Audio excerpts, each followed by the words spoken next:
ஏலியன்ஸை தேடி நிலாக்கெல்லாம் அனுப்பி விட்டுருக்காங்க சேட்டலைட்டை. ஆனா உண்மையிலே ஏலியன்ஸ் நம்ம தானே ஒரு சில தியரி எல்லாம் சொல்லுது. அது என்னன்றத சிம்பிளா பார்க்கலாம். முத விஷயம், மத்த பூமியில இருக்கிற மத்த விலங்குகள் எல்லாமே பிறக்குது. பிறந்த உடனே அது வேலையை அதை பண்ணிக்குது. ஆனா மனுஷங்க மட்டும் தான் பிறந்து ஒரு வருஷம் 5 வருஷம் வரையும் மத்தவங்க சார்ந்து இருக்கோமா. அதனால நம்ம ஏலியன் ஃபர்ஸ்ட் சொல்றாங்க. ரெண்டாவது கிராவிட்டி.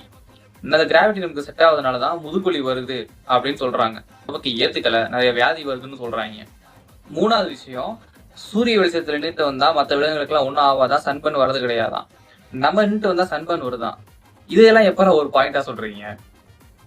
ஸோ இந்த தியரி சொல்றது என்ன சொல்ல வராங்கன்னா, மனுஷங்க பூமி சார்ந்தவங்களே கிடையாதான், அவங்கதான் உண்மையான ஏலியன்ஸ் தான். பல வருஷத்துக்கு முன்னாடி வேற ஏதோ கிரகத்துல இருந்து கொண்டு வந்து நம்ம பூமியில வந்து திணிக்கப்பட்ட மக்கள் இங்க உள்ள மனிதர்கள் அப்படின்னு சொல்றாங்க. இதை பத்தி நீங்க என்ன நினைக்கிறீங்க? உண்மையில நம்ம ஏலியன்ஸ் தானா? அதுவே இன்னொரு கதை ஒண்ணு இருக்கு, அது அனுநாக்கிஸ்ன்னு சொல்லுவாங்க. அதுவுமே இதைதான் சொல்லுது. ஒருவேளை இருக்குமோ?